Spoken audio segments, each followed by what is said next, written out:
புதிய உதயம் 91.2 சமுதாய வானொலி நிலையம். நேயர்கள் கேட்கவிருப்பது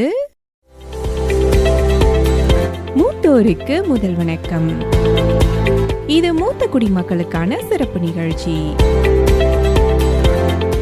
இந்திய அரசாங்கத்தின் சமூக நீதி மற்றும் அதிகாரமளித்தல் அமைச்சகம், இந்திய சமுதாய வானொலி கூட்டமைப்பு, மாநில சமூக நலத்துறை மற்றும் நமது புதிய உதயம் 91.2 சமுதாய வானொலி ஒலிபரப்பு செய்யும் நிகழ்ச்சிதான் மூத்தோருக்கு முதல் வணக்கம். இதுவரை மூத்தோருக்கு முதல் வணக்கம் நிகழ்ச்சியில் 23 அத்தியாயங்கள் வாயிலாக பல தகவல்களை தெரிந்து கொண்டு வருகிறோம். அந்த வகையில் இன்று 24வது அத்தியாயத்தினை கேட்கலாம்.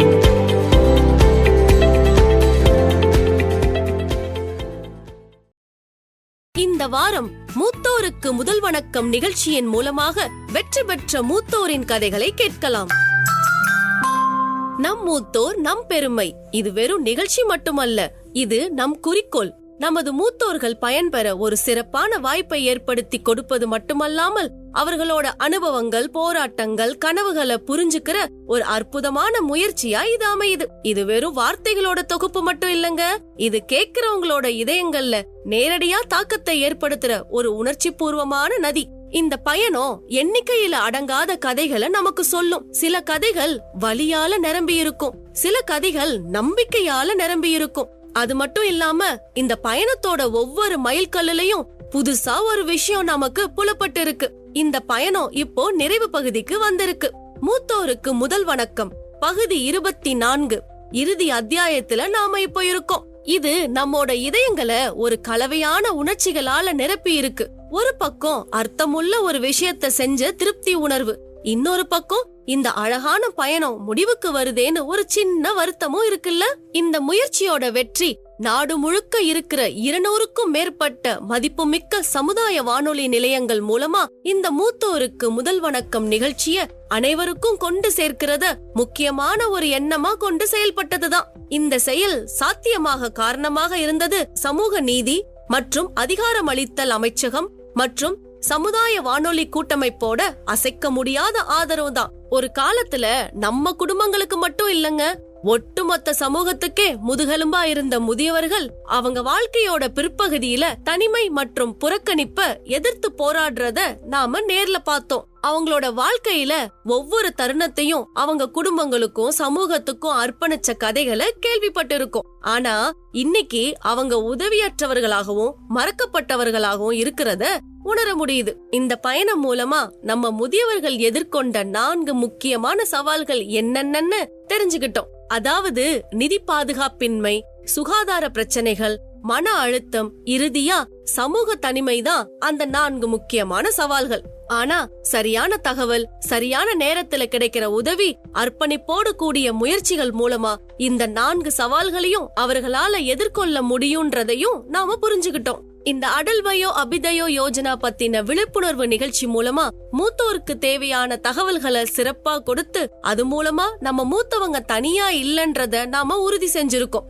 அரசு திட்டங்கள், ஓய்வூதிய திட்டங்கள், சுகாதார வசதிகள், அவங்களுக்கு கிடைக்க வேண்டிய சட்டப்பூர்வ உரிமைகள் பத்தி நாம அவங்களுக்கு இந்த நிகழ்ச்சி மூலமா தெரிவிச்சோம். அதுக்கும் மேல அவங்களோட இருப்பு, அவங்களோட ஞானம், அதே போல அவங்களோட கதைகள் விலை மதிப்பில்லாததுன்னு அவங்களுக்கு ஞாபகப்படுத்தினோம். மூத்தவங்க குடும்பங்களுக்கு மட்டுமல்ல, ஒட்டுமொத்த சமூகத்துக்கும் சொந்தமானவங்க. நம் மூத்தோர் நம் பெருமை. இது வெறும் வானொலி நிகழ்ச்சி மட்டுமல்ல, நாடு முழுவதும் இருக்கிற மக்கள் மனங்களை தொட்ட ஒரு உணர்வு பூர்வமான இயக்கமா மாறின ஒரு பிணைப்பு. இது புரிஞ்சுக்க உங்களோட எண்ணற்ற தொலைபேசி அழைப்புகள், செய்திகள், பதில்கள், உரையாடல்கள் சான்றுகளாக இருக்கு.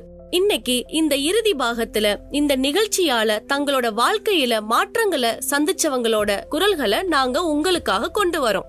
இந்த முயற்சி அவங்களுக்கு எப்படி உதவியா இருந்தது, அவங்க உலகத்தை எப்படி மாத்தி இருக்கு, அது மட்டும் இல்லாம தாத்தா பாரத்தும் பேத்தி லட்சுமியும் அவங்களுக்கு என்னென்ன செய்திகளை கொண்டு வந்திருக்காங்கன்னு தெரிஞ்சுக்கலாமா? இந்த மூத்தோர்களின் இதயபூர்வமான கதைகளை நாங்க இப்போ நாட்டுப்புற பாட்டு வடிவத்துல உங்ககிட்ட கொண்டு வந்து சேர்க்கிறோம். கொஞ்சம் காது கொடுத்து கேட்கலாமா? போராடி ஜெயிச்சவங்க சொல்லுற கதைய கேளுங்க, கணியில உழைச்சவங்க சொல்லுற கதைய கேளுங்க, முன்னால நடந்தவங்க சொல்லுற கதைய கேளுங்க, மூத்தவங்க அனுபவத்தை முழுசா நீங்களும் கேளுங்க. வெற்றிக்கான பாதைக்கு விதை போட்டது அவங்க, நிலையான வாழ்க்கைக்கு வழி காட்டினது அவங்க, கண்ட கனவு நிஜமாகும் நம்பினது அவங்க, நினைச்சத நிஜமாக்க உழைப்ப தந்ததும் அவங்க. தந்தான தான நன்னே நான நன்னே நான நன்னே தானான நான நன்னே நான நன்னே நான நன்னே தானான நான நன்னே நான நன்னே நான நன்னே தானான நான நன்னே நான நன்னே நான நன்னே. தோல் சுருக்கும் கதை சொல்லும் துவலாத வழி காட்டும், அன்பு கொஞ்சம் கூட்டி தரும் தப்பு செஞ்சா தட்டி கேக்கும், பழங்கதையா நிலச்சி நிற்கும் புது கதையா நீண்டிருக்கும், வாழ்க்கை பாடம் எடுத்து சொல்லும் வாழ்ந்து பார்த்து வழி சொல்லும். போராடி ஜெயிச்சவங்க சொல்லுற கதைய கேளுங்க, கணியில உழைச்சவங்க சொல்லுற கதைய கேளுங்க, முன்னால நடந்தவங்க சொல்லுற கதைய கேளுங்க, மூத்தவங்க அனுபவத்தை முழுசா நீங்களும் கேளுங்க. தந்தானே தான நன்னே நான நன்னே நான நன்னே தானான நான நன்னே நான நன்னே நான நன்னே. வீட்டுக்கான புது மனைய வாங்கி போட்டது அவங்க, வீடு கட்ட காத்திருந்து காசு சேர்த்தது அவங்க, ஊருக்குள்ள அடையாளம் வாங்கி தந்தது அவங்க, உண்மையாக சொந்த பந்தம் சேர்த்து வச்சதும் அவங்க. பட்ட கஷ்டம் பலனை தரும், உங்க வாழ்க்கை நலனை தரும், அரவணப்பா நீங்க இருக்க முதுமை கால மகிழ்ச்சி தரும், சிரிச்சு பேசியிருந்தாலே சுகமான அனுபவங்க, மூத்தவங்க எதிர்பார்ப்ப தீர்த்து வைக்க செயல்படுங்க. போராடி ஜெயிச்சவங்க சொல்லுற கதைய கேளுங்க, கணியில உழைச்சவங்க சொல்லுற கதைய கேளுங்க, முன்னால நடந்தவங்க சொல்லுற கதைய கேளுங்க, மூத்தவங்க அனுபவத்தை முழுசா நீங்களும் கேளுங்க. தந்தான தான நன்னே நான நன்னே நான நன்னே தானான நான நன்னே நான நன்னே நான நன்னே தானான நான நன்னே நான நன்னே நான நன்னே தானான நான நன்னே நான நன்னே நான நன்னே. மூத்தவங்க சொல்றத கேக்குறீங்களா? அன்பான நண்பர்களே, உங்கள் அனைவருக்கும் வணக்கம். உங்களுக்கு பிடிச்ச சமுதாய வானொலி நிகழ்ச்சியான மூத்தோருக்கு முதல் வணக்கம் நிகழ்ச்சியை கேட்க தயாராயிட்டீங்களா? நான் உங்களோட பாசமான தொகுப்பாளர் பாரதாத்தா வந்துட்டேன். என் கூட என்னோட அன்பான பேத்தி லட்சுமியும் வந்துட்டாங்க. ஆமா தாத்தா, இன்னைக்கு மூத்தோருக்கு முதல் வணக்கம் நிகழ்ச்சி உண்மையிலே ரொம்ப சிறப்பு வாய்ந்ததா இருக்க போகுது. ஏன்னா நம்மோட முயற்சிகள் நம்மோட பெரியவங்க வாழ்க்கையில என்னென்ன மாற்றங்களை ஏற்படுத்தி இருக்குன்னு இன்னைக்கு நம்ம தெரிஞ்சுக்க போறோம். நிச்சயமா லட்சுமி, இந்த பயணம் முழுக்க அரசு திட்டங்கள் பத்தின தகவல்களை பகிர்ந்துகிட்டதோட மட்டும் இல்லாம இந்த முயற்சிகளால ஏற்பட்ட மாற்றங்களை, மூத்தவங்களோட நிஜ கதைகளை இன்னைக்கு நாம கொண்டு வந்திருக்கோம். இன்னைக்கு இந்த நிகழ்ச்சி மூத்தவங்க வாழ்க்கையில என்னென்ன மாற்றங்களை ஏற்படுத்தி இருக்குன்னு நேரடியாவே கேட்டு தெரிஞ்சுக்கலாம். கண்டிப்பா கேட்கலாம் தாத்தா. இன்னைக்கு நம்மோட சில சிறப்பு விருந்தினர்கள் இருக்கிறாங்க. அவங்க அவங்களோட அனுபவங்களை நம்ம கூட பகிர்ந்துக்க போறாங்க. சரியான தகவல் சரியான நேரத்துல ஆதரவு மற்றும் உண்மையான முயற்சிகளோட ஒண்ணு சேர்றப்போ ஒவ்வொரு முதியவரும் கண்ணியத்தோடும் அமைதியோடும் வாழ முடியும்னு இந்த கதைகள் நிரூபிக்கும். இந்த இறுதி நிகழ்ச்சியில இந்த உண்மை கதைகளை கேட்க நீங்களும் தயாரா? இன்னைக்கு எங்களோட முதல் கதை சமூக நீதி மற்றும் அதிகாரமளித்தல் அமைச்சகத்தோட ஒரு முக்கியமான முயற்சியாலையும் உதவியாலையும் ஒரு முதியவரோட வாழ்க்கையை மாற்றி அமைச்ச கதை. இது எங்க நண்பரோட கதையும் கூட. இப்ப நம்மோட இணையறது திரு கோவிந்தசாமி அவர்கள். அவர் என்ன சொல்றாருன்னு கேட்கலாமா? என்னுடைய பேர் கோவிந்தசாமி. நான் ஆரணிலேருந்து வந்துருக்கேன். நான் தனியார் நிறுவனத்தில் வேலை செய்திருந்தேன். இது மாதிரி எனக்கு 2 மாதமாக பென்ஷன் வராதுச்சு. அப்புறமா இந்த நம்பர் மூலிமா எனக்கு ஒருத்தர் சொன்னாங்க 14567. அந்த நம்பரில் நான் ஃபோன் பண்ணி கேட்டதுக்கு உடனே எனக்கு 2 மாதத்துலேருந்து அரேஞ்ச்மெண்ட் பண்ணி எனக்கு கொடுத்தாங்க. இப்போ பென்ஷன் எனக்கு கிடைக்குது, எந்த வித பிரச்சனையும் இல்லை. ஆனால் இந்த நம்பர் எல்லாத்துக்குமே உபயோகமாக இருக்குது. இது எல்லாருமே ஷேர் பண்ணிக்கோங்க. என்ன நேயர்களே, கேட்டீங்களா? திரு கோவிந்தசாமி அவர்களோட வார்த்தையில மறைஞ்சிருக்கக்கூடிய மீள்தன்மை, போராட்டம் வெற்றி கதையை கேட்குறப்ப நம்மள மாதிரி மூத்தவங்க அவங்க வாழ்க்கையில சந்திக்கிற சவால்களை எப்படியெல்லாம் எதிர்கொள்ளலான்னு ஒரு பெரிய பாடமாவே இது அமைதில்ல. இந்த திட்டங்கள் பலரோட மனசுல நம்பிக்கை விதைய விதைக்கிறதா இருக்கு. சமூக நீதி மற்றும் அதிகாரமளித்தல் அமைச்சகத்தோட இந்த முயற்சி உங்க வாழ்க்கையில எவ்வளவு நேர்மறையான மாற்றத்தை கொண்டு வந்திருக்குன்னு தெரிஞ்சுக்கிறப்ப எங்க மனசுக்கு ரொம்பவே சந்தோஷமா இருக்கு. உங்க வாழ்க்கையில உத்வேகத்தை ஏற்படுத்தின விஷயங்கள்ல மூத்தோருக்கு முதல் வணக்கம் நிகழ்ச்சியும் ஒன்னா இருக்கிறது எங்களுக்கு பெருமை. உங்க கதை மற்ற மூத்தவங்களுக்கும் ஒரு ஒளிவிளக்கா அமையும். அது அவங்க முன்னேற ஒரு கலங்கரை விளக்கமா செயல்படும்னு நாங்க மனசார நம்புறோம். மனிதர்களுக்கு வயசாகிறப்ப பல வழிகள்ல அவங்க குழந்தைகளாவே திரும்பவும் மாற தொடங்குறாங்கன்னு சொல்லுவாங்க. அந்த நேரத்துல பெரும்பாலான குடும்ப உறுப்பினர்கள் என்ன பண்றாங்கன்னா, அவங்கள சரியா புரிஞ்சுக்காம அவங்கள மதிக்க தவறிடுறாங்க. அவங்கள திட்டுறாங்க, கண்டிக்கிறாங்க, தொடர்ந்து அறிவுரை சொல்லிட்டே இருக்கிறாங்க. சிலரு ஒருபடி மேலேயே போய் அவங்க மேல வன்முறையும் நிகழ்த்துறாங்க. தாத்தா, சில சமயங்கள்ல குடும்ப உறுப்பினர்கள் வயசு வித்தியாசம் இல்லாம பெரியவர்களோட உணர்ச்சிகளையும் சொல்லப்படாத உணர்வுகளையும் உண்மையாவே புரிஞ்சுக்க தவறிடுறாங்கன்னு நான் நினைக்கிறேன். நம்ம சமுதாய வானொலியோட நேயர் திருமதி பிரேமா அவங்க குடும்பத்துல இருக்கிற மூத்தவங்களை பத்தின கதைய விவரிக்க இங்க வராங்க. அத கொஞ்சம் கேட்கலாமா? என் பேரு பிரேமா. எனக்கு இப்போ 66 வயசு ஆகுது. எங்கள் வீட்டில் வயசானவங்க இருந்தாங்க.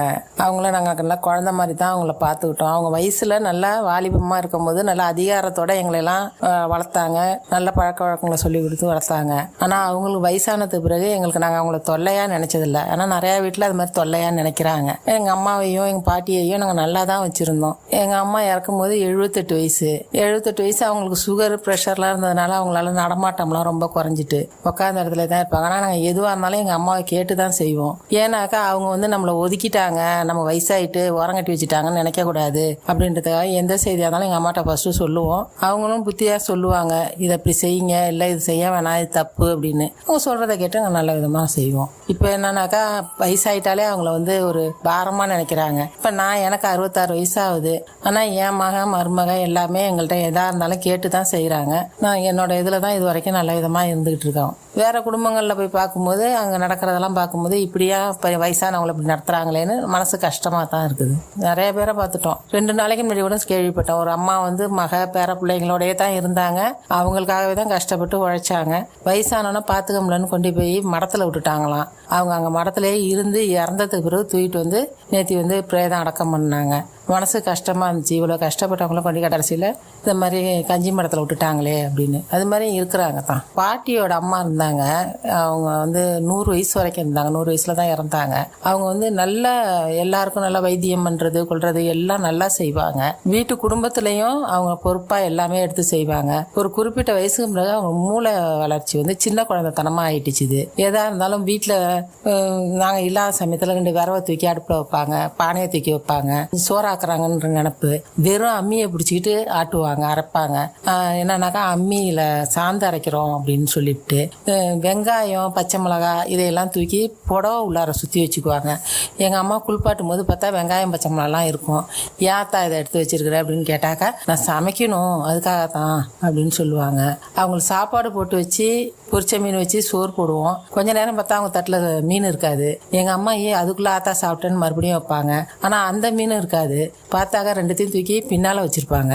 ஏன் வச்சுருக்கீங்கன்னு கேட்டால், என் மருமகனுக்கு கொடுக்கணும், மருமகன் வருவாடு சாப்பிட அப்படின்னு சொல்லுவாங்க.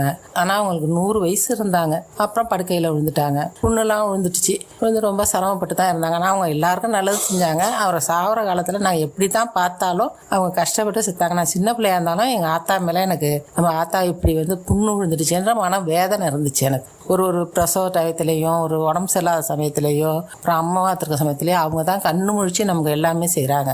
நம்மளை அவங்க இவ்வளோ தூரம் வச்சுருந்தாங்களே, அந்த அளவுக்கு அவங்கள நம்ம வச்சுக்கணும்னு நினைக்கணும் பிள்ளைங்களா இருக்கிறவங்க. ஆனால் அவங்க என்ன நினைக்கிறாங்க, அவங்க புருஷன் புள்ள பொண்டாட்டி இப்படி இவங்க வரவு செலவுக்கு வந்தது பிறகு அந்த வயசானவங்களுக்கு வந்து அவங்களுக்கு ஆக வேண்டிய காரியங்களை திறமையாக செஞ்சு கொடுக்க மாட்டேங்கிறாங்க. அவங்க வந்து கொஞ்சம் தெளிவாக இருக்கிறவங்க மனசு கஷ்டப்படுறாங்க. தெளிவு இல்லாதவங்க ஒன்றுமே புரியாமல் ஒரு குழந்தை மாதிரி அப்படியே இருந்து இறந்து போகிறாங்க. அது வந்து என்ன தான் இருந்தாலும் நம்மளை அவங்க ஆளாக்கணுறதுக்காக அவங்க நம்ம கடைசி வரைக்கும் வச்சு நல்ல விதமாக வளர்க்கணும். குழந்தை மாதிரி வளர்த்து அவங்க நல்ல விதமாக செய்யணுன்றது என்னோட ஆசை. இந்த பிரேமா அம்மா சொல்ற கதை உண்மையிலேயே மனசை தொடுற ஒரு கதை தான் லட்சுமி. ஆனா நம்ம மூத்தோருக்கு முதல் வணக்கத்தோட 24 நிகழ்ச்சிகளையும் கேட்ட பிறகு நாடு முழுக்க இருக்கிற பல குடும்பங்கள் நம்ம மூத்தவர்கள் எதிர்கொள்ற சவால்களை பத்தி கூடுதல் தகவல்களையும் ஆழமான புரிதல்களையும் பெற்றிருக்காங்கன்னு நம்புறேன். அரசு முயற்சிகளோட நம்ம பெரியவங்களை மதிப்போட நடத்துறது மூலமா அவங்களோட முக்கியத்துவத்தை நிறைய பேர் உணர்ந்து செயல்படுறாங்க. தாத்தா, உண்மையை சொல்லணும்னா இந்த நிகழ்ச்சியில நம்ம பகிர்ந்துகிட்ட கதைகள் நான் எவ்வளோ அதிகமா கேட்டு இருக்கணும், அவ்வளோ அதிகமா இந்த முயற்சிகள் நம்ம சமூகத்துக்கு ரொம்ப முக்கியம்னு நான் நம்புறேன். நாம இப்ப கேட்ட கதை ஒரு சின்ன உதாரணம் மட்டும்தான். கொஞ்சம் கற்பனை பண்ணி பாருங்களேன், எத்தனை தாத்தா, எத்தனை பாட்டிங்க, எத்தனை வயதான தம்பதிகள் இந்த ஆதரவுக்காகவோ இந்த உதவிக்காகவோ இல்லனா ஒரு நம்பிக்கையான வார்த்தைக்காகவோ காத்துட்டு இருக்காங்க. அவங்க எதிர்பார்ப்பு பூர்த்தி ஆகுற வரைக்கும் அவங்க வாழ்க்கை தனிமையிலையும் விரக்தியிலையும் மறைஞ்சு போயிடுதுல்ல. ஆனா அவங்க தனியா இல்லன்னு உணரக்கூடிய தருணம் வந்துருச்சு. ஒரு திட்டம் அவங்கள ஆதரிக்க இருக்குன்னு தெரிஞ்சுக்கிற தருணம். அந்த தருணத்துல அவங்களோட உலகம் திரும்பவும் புத்துயிர் பெற்று புது ஆற்றலோடையும் புது நோக்கத்தோடையும் ஒளிர தொடங்குது. தாத்தா, நீ சொல்றது ரொம்ப சரி லட்சுமி. நம்ம பெரியவங்க தான் நம்ம சமூகத்தோட முதுகெலும்பு. அவங்க இல்லாம நாம முழுமையடைய முடியாது. நாம எல்லாருமே அவங்களோட அனுபவத்துல இருந்துதான் நம்மோட அன்றாட விஷயங்கள்ல தொடங்கி வாழ்க்கைக்கு தேவையான முக்கியமான திறமைகள் வரைக்கும் கத்துக்கிட்டு வளர்ந்துருக்கோம். ஆனா அவங்களுக்கு துணையா நிக்க வேண்டிய நேரம் வரப்ப நாம அவங்கள கைவிட்டுட்டா நம்ம சமுதாயம் எப்படி முன்னேற முடியும்?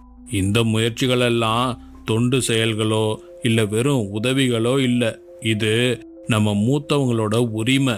அரசு முயற்சிகள் அவங்களுக்கு உண்மையிலேயே தகுதியான கண்ணியத்தையும் அக்கறையையும் கொண்டு வந்து சேர்க்குது. நிச்சயமா தாத்தா, இது கூடவே இன்னும் சிறப்பான விஷயங்களும் இருக்கு. அது என்னன்னா, இந்த திட்டங்கள் வெறும் நிதி உதவி மட்டும் கொடுக்கறது இல்ல. இது நம்ம மூத்தவங்களுக்கான ஒட்டுமொத்த நல்வாழ்வையும் மேம்படுத்துற ஒரு விஷயமா இருக்குது. சில திட்டங்கள் நிதி உதவியை வழங்குது, சில திட்டங்கள் மூத்தவங்களுடைய சுகாதாரத்துல கவனம் செலுத்துது, சில திட்டங்கள் மூத்தவங்களுடைய சமூக பாதுகாப்பை உறுதி செய்யுது. இப்போ நம்ம டிஜிட்டல் இந்தியா எழுச்சியோட மூத்த குடிமக்கள் அவங்க வீட்ல இருந்தே அரசு சேவைகளை எளிமையா பெறக்கூடியதா மாத்த பல புதிய முயற்சிகளை அறிமுகப்படுத்தி இருக்கு. லட்சுமி, இப்போ நம்ம மூத்தோருக்கு முதல் வணக்கம் நிகழ்ச்சியில நம்மோட ஒரு சிறப்பு விருந்தினர் இணையறாங்க. அரசு திட்டங்கள் முயற்சிகள் எவ்வளவு சிறப்பானது, தேவைப்படுற மூத்த குடிமக்களுக்கு அது எப்படி சென்று சேருதுன்னு பல விஷயங்களை இன்னைக்கு நமக்கு சொல்ல போறாங்க. வேலூர் தொழில்நுட்ப பல்கலைக்கழகத்தோட சமூக அறிவியல் மற்றும் மொழிகள் பள்ளியில இருக்கிற சமூக பணித்துறையில பணிபுரிகிற பேராசிரியர் ஜே ராஜமீனாட்சி அவர்கள் தான் இப்ப நம்ம கூட இருக்காங்க. அவங்க மூத்த குடிமக்களுக்கு பயன்படக்கூடிய அரசு திட்டங்கள் பத்தியும் அதை எப்படி பயன்படுத்துறதுன்றத பத்தியும் இப்ப விளக்குறாங்க. அவங்க என்ன சொல்றாங்கன்னு கொஞ்சம் கேட்கலாமா? அனைவருக்கும் வணக்கம். என்னுடைய பேரு ஜே ராஜமீனாட்சி. நான் வந்து வெள்ளூர் இன்ஸ்டிடியூட் ஆஃப் டெக்னாலஜியில் டிபார்ட்மெண்ட் ஆஃப் சோஷியல் சயின்சஸில் வந்து அசிஸ்டன்ட் ப்ரொஃபஸராக ஒர்க் பண்ணிட்டு இருக்கேன். அதாவது பேசிக்கலாக நான் வந்து ஒரு ஜெனட்டாலஜிக்கல் சோஷியல் ஒர்க்கர். என்னோட ஆராய்ச்சிகள் எல்லாமே வந்து 60 வயதிற்கு மேற்பட்டவர்களுடைய வாழ்க்கை முறை இந்தியாவில் எப்படி இருக்குன்றத பற்றின ஆராய்ச்சி தான் நான் வந்து பண்ணியிருக்கேன். நிறைய ஸ்கீம்ஸ் இருக்குது இந்தியாவில் வந்து சென்ட்ரல் கவர்மெண்ட்னாலும் சரி ஸ்டேட் கவர்மெண்ட்னாலும் சரி நிறைய ஸ்கீம்ஸ் இருக்குது. ஒன்று வந்து Indira Gandhi old age pension scheme, IGNOAPS-ன்னுவாங்க. இதுக்கான தகுதி என்னன்னா, தகுதி வந்து 60 வயதிற்கு மேல இருக்கணும். 60 இல்ல 60 வயதிற்கு மேல இருக்கணும். பிலோ பாவர்ட்டி லைன், அதாவது வறுமை கோட்டிற்கு கீழே. ஆணா இருந்தாலும் சரி பெண்ணா இருந்தாலும் சரி யாரா இருந்தாலும் வந்து இதுக்கு வந்து நீங்க அப்ளை பண்ணலாம். ஒவ்வொரு ஸ்டேட்லயும் வந்து இந்த பென்ஷன் அமௌண்ட் வந்து கொஞ்சம் கொஞ்சம் வித்தியாசப்படும். இப்ப தமிழ்நாட்டில் எடுத்துக்கிட்டோம்னா வந்து 1000 ரூபாய் வந்து கொடுக்கப்படுது. அந்த மாதம் 1000 ரூபான்றது வந்து அந்த வயதானவங்க பேர்ல தொடங்கப்பட்டு இருக்க அக்கௌண்ட், பேங்க் அக்கௌண்ட்ல வந்து உங்களுக்கு வந்து கிரெடிட் பண்ணிடுவாங்க கவர்மெண்ட். அதை வந்து அவங்க வந்து எடுத்து அவங்களோட பயன்பாட்டுக்கு வந்து வச்சுக்கிடலாம். இன்னொன்று முக்கியமான ஒன்று வந்து, இது எனக்கு தெரிஞ்ச நிறைய பேத்துக்கு இதை பற்றி தெரியல. அதனால தான் முக்கியமாக இதை பற்றி நான் சொல்லணும்னு நினச்சேன். சேக்ரெட்னு ஒரு online platform, SACRED, senior able citizens for re-employment in dignity. அப்படின்றது வந்து 2021 வந்து நம்மளோட கவர்மெண்ட் ஆஃப் இந்தியா வந்து இன்ட்ரடியூஸ் பண்ணாங்க. நிறைய பேர் வந்து நல்ல ஒரு ஜாப்ல இருந்திருப்பாங்க, ரிட்டையர் ஆனதுக்கு பிறகு என்ன பண்ணணும்னு தெரியாதுன்ற ஒரு குழப்பம் வந்து அவங்களுக்கு வரும். அந்த டைம்ல வந்து நிறைய பேர் வந்து ஒரு மன உளைச்சலுக்குள்ள உள்ளாகிறத நான் பார்த்திருக்கேன். என்னோட ஆராய்ச்சி சம்பந்தமா நான் பல பேர்த்த சந்திச்சப்ப வந்து இந்த ஒரு பிரச்சனையை வந்து அவங்க ஃபேஸ் பண்றாங்க. சேக்ரெட்ன்ற இந்த ஆன்லைன் பிளாட்ஃபார்ம்ல போய் நம்ம ஜாபுக்கு அப்ளை பண்றோம் இல்லையா, அந்த மாதிரி இது வந்து ஒரு ரீஎம்ப்ளாய்மெண்ட் ஜாப் போர்ட்டல். ஏற்கனவே வேலை செஞ்சு நீங்க வந்து ரிட்டையர்ட் ஆகி திரும்ப வந்து ரிட்டையர் ஆனதுக்கு அப்புறம் திரும்ப ஒரு வேலை செய்யணும்னு நினைக்கிறீங்க அப்படின்னு நினைச்சீங்கன்னா இந்த ஒரு போர்ட்டல்ல வந்து உங்களோட டீடைல்ஸை வந்து நம்ம வந்து என்ட்ரு பண்ணணும். இதுல வந்து உங்களோட எஜுகேஷன், உங்களுக்கு என்னெல்லாம் ஸ்கில் இருக்கு, உங்களோட அனுபவம், எக்ஸ்பீரியன்சஸ், உங்களை ஏரியா ஆஃப் இன்ட்ரெஸ்ட், இது எல்லாமே நீங்க வந்து அதுல என்ட்ரு பண்ணணும். கவர்மெண்ட்ல இருந்து உங்களுக்கு என்ன தகுதி இருக்கோ வேணும்னா எடுத்துக்கிடுவாங்க. இல்ல private companies, corporate office, NGO, அவங்க எல்லாருமே வந்து அந்த போர்ட்டலை வந்து ஆக்சஸ் பண்ண முடியும். யாருக்கெல்லாம் வந்து அந்த மறு வேலை வாய்ப்பு வேணும்ன்றவங்க வந்து தாராளமா உங்க டீடைல்ஸை போய் இதை போய் நீங்க என்ட்ரு பண்ணிக்கலாம். இதை வந்து யார் வந்து லான்ச் பண்ணியிருக்காங்களா, ministry of social justice and empowerment தான். இது வந்து ஒரு லிங்க் மாதிரி இருக்கும். வேலை வேணும்ன்றவங்களுக்கும் வேலை கொடுக்குறவங்களுக்கும் ஒரு இணைப்பு பாலமா வந்து இந்த ஒரு இது இருக்கு. ஸோ இந்த ரெண்டு விஷயம் வந்து நீங்க ஞாபகம் வச்சுக்கீங்க. ஒன்னு இந்திரா காந்தி ஓல்டேஜ் பென்ஷன், ரெண்டாவது வந்து senior able citizens for re-employment in dignity. இந்த போர்ட்டல் வந்து மிகப்பெரிய வரப்பிரசாதமா இருக்கும். எனக்கு தெரிஞ்சு வந்து வயதானவர்கள்ல வந்து ராதாமணின்னு ஒருத்தவங்க வந்து தையல் கலையில வந்து சிறந்தவங்க. அவங்க வந்து எம்ப்ராய்டரி இல்ல மெஷின்ல தைக்கிறது இது எல்லாமே பண்ணுவாங்க. ஸ்கூல்ல வந்து அவங்க ஆசிரியரா பணி செய்து ரிட்டையர் ஆனதுக்கு அப்புறம் வீட்டுல இருந்தாங்க. அவங்களுக்கு ரிட்டையர் ஆனதுக்கு அப்புறம் வீட்டுல இருக்கிறது, அந்த ஸ்கூல்ல சொல்லி தந்த அந்த எக்ஸ்பீரியன்ஸ் வந்து திடீர்னு கட்டாயி வீட்டுல இருக்கிறது வந்து அவங்களுக்கு ரொம்ப கவலையான ஒரு விஷயமா இருந்தது. எங்க தன்னுடைய திறமையை வந்து அடுத்தவங்களுக்கு சொல்லித்தர முடியாம போகுதே அப்படின்ற ஒரு மன உளைச்சல்ல இருந்து இருந்தப்ப வந்து நாங்க அவங்கள சந்திச்சப்ப நாங்க என்ன பண்ணோம்னா, என்ன செஞ்சா நீங்க சந்தோஷமா இருப்பீங்கன்னு கேட்டப்போ எனக்கு வந்து ஒரு பெரிய சம்பாத்தியம் வேண்டாம், ஆனா என்னுடைய திறமை வந்து இப்படியே போயிடக்கூடாது, நான் அடுத்த தலைமுறைக்கு வந்து அதை சொல்லிக் கொடுக்கணும்னு நினைக்கிறேன்றப்ப வந்து நாங்க என்ன பண்ணோம்னா, அவங்க வீட்டு முன்னாடியே கார் ஷெட் வந்து ஒரு சரி பண்ணி கொடுத்து இந்த தெருவில் இருக்க குழந்தைகளவே வந்து யாரெல்லாம் இந்த எம்ப்ராய்டரி கத்துக்கணும்னு நினைக்கிறீங்க, கூட பின்னணும்னு நினைக்கிறீங்க வந்து கத்துக்கலாம் அப்படின்னு சொல்லி ஒரு சின்ன ஒரு ட்ரைனிங் சென்டர் மாதிரி அவங்களுக்கு வந்து நாங்க செட் பண்ணி கொடுத்தோம். அதுக்கு பெருசா நாங்க இன்வெஸ்ட்மெண்ட்லாம் பண்ணல. ஃபர்ஸ்ட் ஒரு 2-3 பிள்ளைங்க வந்து வந்தாங்க. அப்புறம் நாளடைவில் வந்து கிட்டத்தட்ட நிறைய பேர் அங்கே வந்து ஜாயின் பண்ணி இப்போ வீட்டில் வந்து ஹவுஸ் ஒய்ஃபாக இருக்கிறவங்களும் ஒரு மத்தியான நேரத்தில் வந்து இவங்க வந்து தையல் கிளாஸ்க்கு இவங்கள வந்து சேர ஆரம்பிச்சாங்க. அப்போ வந்து என்னாச்சுன்னா உடல்நலமும் சரி மனநலமும் சரி சிறந்த முறையில் வந்து நல்ல ஒரு முன்னேற்றம் இருந்துச்சு. இப்போ வந்து கிட்டத்தட்ட ஒரு 70 பேருக்கு வந்து அவங்க வந்து அதை வந்து சொல்லி கொடுத்துட்டு இருக்காங்க. இன்னைக்கு அவங்களுக்கு வயசு 72. ஆனாலும் வந்து அவங்கள பார்த்தா வந்து 72 வயசு மாதிரிலாம் இருக்காது. நல்ல காலையில எந்திரிச்சு நல்ல நீட்டா வந்து அந்த டீச்சர் லுக்ல, அந்த பழைய டீச்சர் லுக்லேயே வந்து ரொம்ப ஹாப்பியா சொல்லி கொடுத்து அடுத்த தலைமுறைக்கு வந்து அவங்களோட திறமையை வந்து கடத்தி கொண்டு இருக்கிறாங்க. அது வந்து உண்மையிலே வந்து ரொம்ப ரொம்ப பாராட்டப்பட வேண்டிய ஒரு விஷயம். 60 வயசு ஆனவங்களுக்கு வந்து நான் முக்கியமா ஒன்று சொல்ல வேண்டிய ஒரு விஷயம் என்னன்னா, அந்த சேக்ரெட்ன்ற போர்ட்டலை வந்து முடிஞ்ச அளவுக்கு நீங்க எல்லாரும் யூஸ் பண்ணிக்கிறணும்னு நினைக்கிறேன். Potential human resource. நீங்க வந்து போன தலைமுறையில இருந்து ஒரு சோஷியல் இன்ஜினியர்ஸா இருந்திருக்கீங்க, இந்த சொசைட்டியை வந்து வடிவமைச்சிருக்கீங்க. அப்படின்றப்ப வந்து you are the potential human ரிசோர்ஸ்ன்றப்ப வந்து உங்களை வந்து நாங்கள் ஒரு திங்க் டேங்கா பார்க்குறோம். நீங்கள் என்ன ஆலோசனை சொன்னீங்க சொல்றத வந்து நாங்கள் சரியான விதத்தில் நாங்கள் எடுத்துக்கிட்டோம்னா இன்னமும் வந்து அந்த சமுதாயம் வந்து நல்ல விதத்துல வந்து முன்னேறும். அதற்கு வந்து நீங்க என்னைக்குமே வந்து ஒரு வழிகாட்டுதலா இருந்தீங்கன்னா சமுதாயத்திற்கும் நல்லது, நம்ம நாட்டிற்கும் ரொம்ப ரொம்ப நல்லதா இருக்கும்.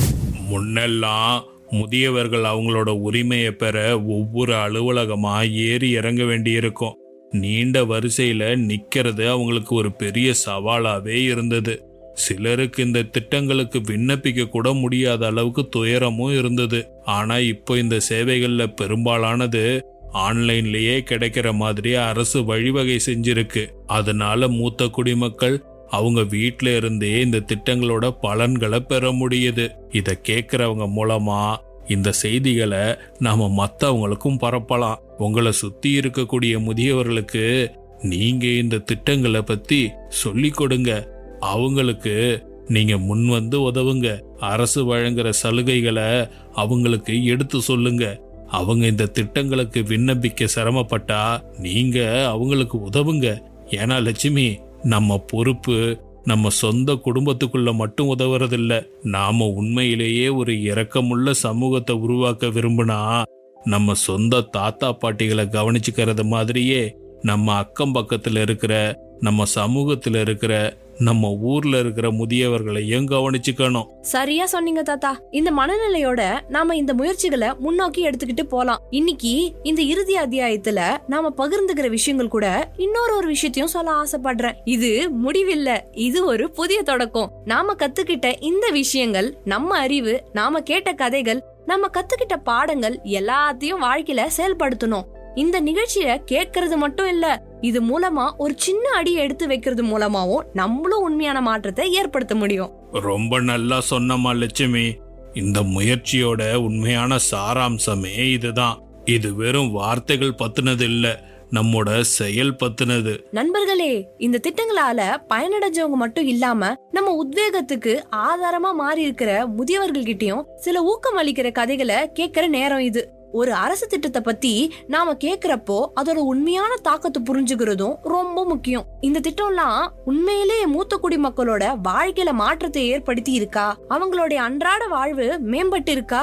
இந்த மாற்றத்தை அனுபவிச்ச ஒருத்தர்கிட்ட இதை நேரடியா கேட்கலாம். திரு நரேந்திரன் அவர்களை நாம இப்போ வரவேற்போம். அவர் தன்னோட பயணத்தை நம்ம கூட பகிர்ந்துக்க வந்திருக்கிறாரு.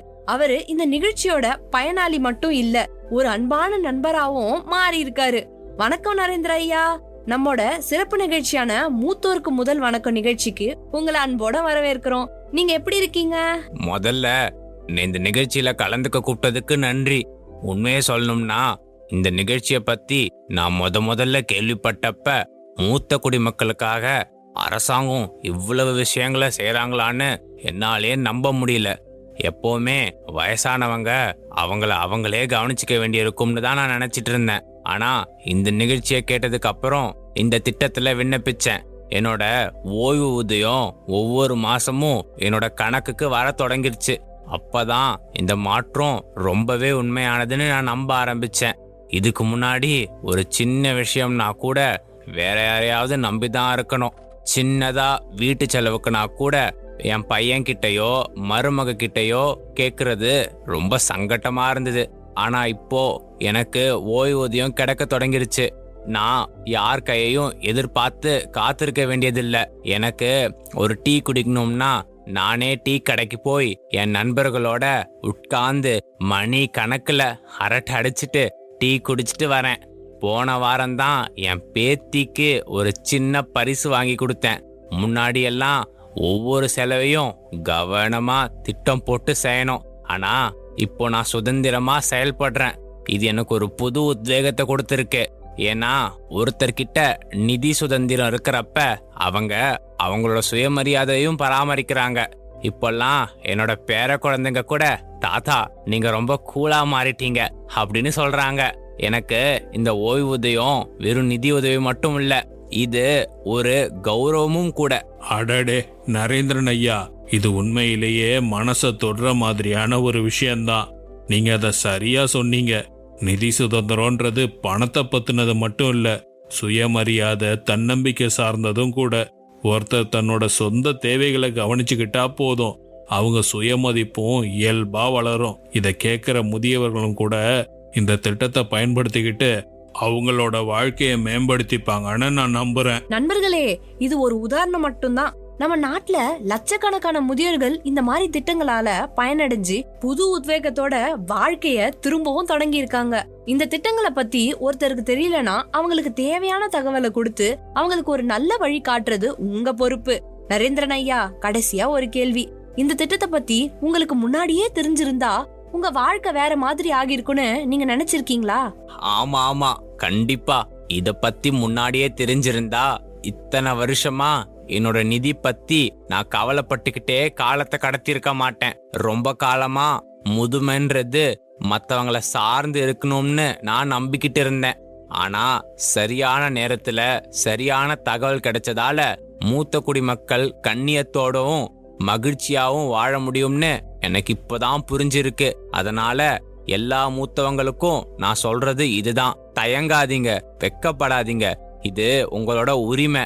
அரசு உங்களுக்காக இது மாதிரி முயற்சிகள் செய்யும் போது நீங்க முன் வந்து அதை பயன்படுத்திக்கோங்க. ரொம்ப சிறப்பா சொன்னீங்க நரேந்திரன் ஐயா.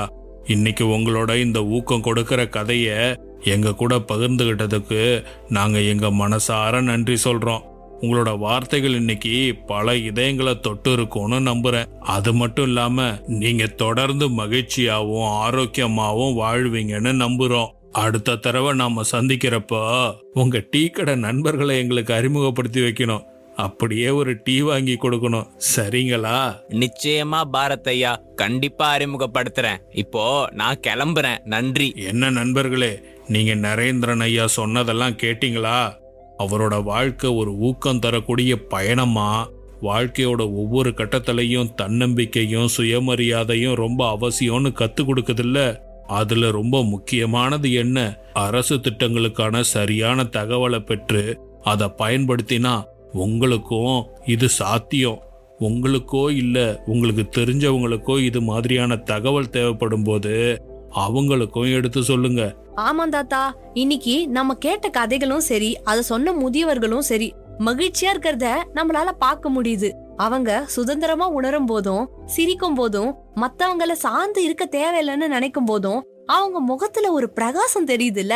அதுதான் நாம சரியான பாதையில செயல்படுறோன்றதுக்கு சாட்சி. அதனாலதான் அரசாங்கம் இந்த முயற்சியில முக்கிய பங்கு வகிக்குது. நண்பர்களே, இந்த மாற்றத்துக்கு பின்னாடி இருக்கிற மிகப்பெரிய உந்து சக்தி சமூக நீதி மற்றும் அதிகாரமளித்தல் அமைச்சகம் மற்றும் சமுதாய வானொலி கூட்டமைப்போட முன்முயற்சி தான். இது வெறும் அரசு திட்டம் மட்டுமில்ல. இது நம்ம மூத்தவங்களுக்கு நிதி உதவியை மட்டும் தரல. இது அவங்களுக்கான ஒரு குரலா, ஆதரவு அமைப்பா, அவங்களுக்கு உரிய மரியாதையையும் கொண்டு வந்து கொடுக்கிற ஒரு ஆத்மார்த்தமான முயற்சி. நம்ம சமுதாய வானொலி கூட்டமைப்பு மற்றும் அமைச்சகத்தோட இந்த அர்ப்பணிப்பு முயற்சிகள் மூலமா ஒவ்வொரு முதியவரோட குறைகளை கேட்கறதையும், அவங்கள புரிஞ்சுக்கிறதையும், அவங்களுக்கு உதவுறதையும் நாங்க உறுதி செஞ்சோம். இதுல ரொம்ப சிறப்பு என்னன்னா, அவங்க தனியா இல்லைன்றது அவங்களுக்கு புரிஞ்சதுதான். ஆமா நண்பர்களே, நம்ம வீட்டு பக்கத்துல, சுற்றுப்புறத்துல, ஊர்ல இருக்கிற மூத்தவங்கள பத்தி சிந்திக்கிறதும், அவங்க கிட்ட பேசுறதும், அவங்களுக்கு தேவைப்படுற உதவியை செய்யறதும் நம்ம பொறுப்பு. எல்லாத்துக்கும் மேல அவங்க நம்மளோட குழந்தை பருவத்துல நமக்கு ஆதரவா இருந்தாங்க. இப்போ அவங்க முதுமையில அவங்களுக்கு ஆதரவா நாம நிக்க வேண்டிய நேரம். என்ன நண்பர்களே, இன்னைக்கு நிகழ்ச்சி சிறப்பானதா இருந்ததில்ல, ஆழமாவும் மனச உருக்கிறதாவும் இருந்ததில்ல. முதியவர்கள் எல்லாரோட வாழ்க்கையிலையும் விலை மதிப்பில்லாத இடத்தை பிடிச்சிருக்காங்க. அவங்க தான் நம்ம குடும்பங்களோட வேர்கள், அறிவு புதையல், நம்ம கலாச்சாரத்திலையும் மரபலையும் உண்மையான வழிகாட்டிகள். இன்னைக்கு நாம கேட்ட கதைகள் சரியான நேரத்துல சரியான ஆதரவு கிடைச்சா அவங்களோட வாழ்க்கையில பெரிய மாற்றத்தை கொண்டு வர முடியுன்றதுக்கான சான்று. இந்திய அரசோட சமூக நீதி மற்றும் அதிகாரமளித்தல் அமைச்சகத்தோட தலைமையில இந்த முயற்சிகள் நிதி உதவியை மட்டும் இல்லாம நம்ம சமூகத்தில் இருக்கிற முதியவர்கள் இழந்த கண்ணியத்தையும் உரிமைகளையும் மரியாதையையும் மீட்டு கொடுக்குது. கடந்த 4 மாசமா நமக்கு ஊக்கமளிச்ச இந்த பயணத்தை நாங்க இங்க நிறைவு செய்யறோம். ஆனா நம்மோட உரையாடல் இங்க முடிய போறது இல்ல.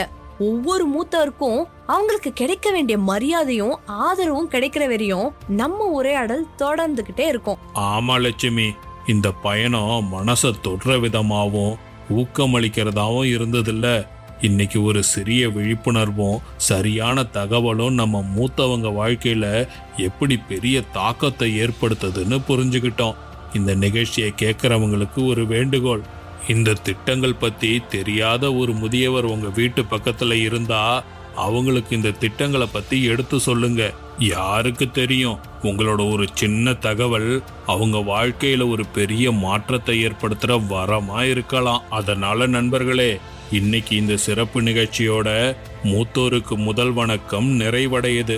ஆனா இது நம்ம வானொலி நிகழ்ச்சியோட முடிவு மட்டும்தான். இது மூலமா ஒரு புதிய மனநிலை, ஒரு புதிய கண்ணோட்டம் நம்ம ஒட்டுமொத்த சமூகத்துக்குமே கிடைக்குதுன்னா இது முடிவில்ல, தொடக்கம் தானே. மூத்தவங்க நம்ம சமூகத்தோட ஒரு பகுதி மட்டும் இல்ல, அவங்க நம்மோட அறிவு, நம்ம பாரம்பரியம், நம்ம எதிர்காலத்தோட அடித்தளமே அவங்க தான். இந்த அரசு திட்டங்கள் பத்தின விழிப்புணர்வை பரப்புறது மட்டும் இல்லாம நம்ம முதியோர்கள் மேல அன்பு, மரியாதை, உணர்திறன் வளர்ப்போம்னு இன்னைக்கு ஒரு உறுதிமொழி எடுப்போம். இந்த தொடர் நிகழ்ச்சி முழுக்க எங்களோட இருந்த வானொலி நேயர்கள் அனைவருக்கும் மனமார்ந்த நன்றிகள். உங்களோட விழிப்புணர்வும் உதவி செய்யற விருப்பமும் அதோட மகிழ்வும் எப்பவும் உங்களோட மனசுல நிறைஞ்சு இருக்கட்டும். எப்போ ஞாபகத்துல வச்சுக்கங்க, மூத்தோருக்கு முதல் வணக்கம். நமது முதியோர் நமது பெருமை. உங்ககிட்ட இருந்து இப்போ நாங்க விடைபெறோம். புதிய தலைப்புகள், புதிய கதைகள், இன்னும் கூடுதலா புதிய உத்வேகத்தோட திரும்பவும் சந்திக்கலாம். அது வரைக்கும் சந்தோஷமா இருங்க. நன்றி, வணக்கம். இது மூத்தோருக்கு முதல் வணக்கம். இதுவரை மூத்தோருக்கு முதல் வணக்கம் நிகழ்ச்சியின் 24வது அத்தியாயத்தின் வாயிலாக பல பயனுள்ள தகவல்களை தெரிந்து கொண்டோம். நன்றி நேயர்களே.